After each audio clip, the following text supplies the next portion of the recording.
somebody has successfully hacked the AirTag.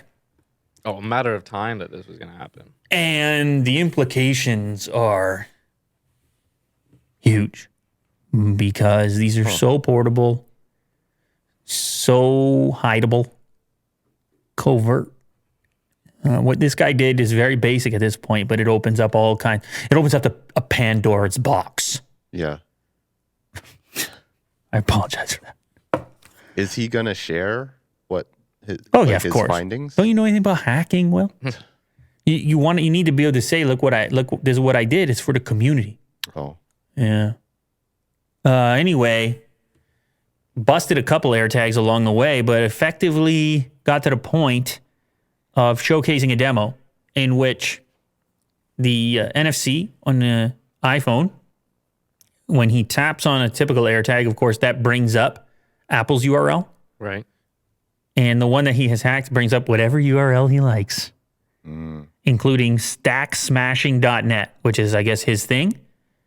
But obviously, there's a recognition here. If you can do this, what else can you do? If you can switch the website that the AirTag defaults to, well, what kind of details can you transmit elsewhere to some other place?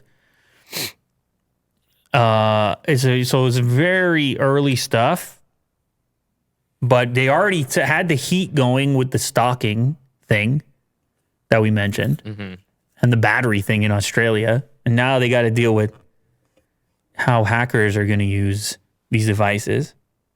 Now, maybe what can happen is countermeasures where Apple could attempt to block devices being used in this fashion.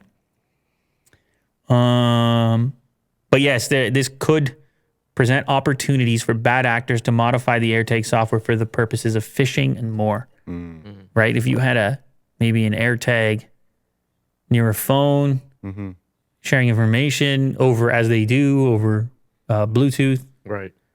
Yeah, possibilities are endless. And then Apple Pay, and then passwords. Ooh, that's scary. And then Apple Pay. They're coming for you, Mo.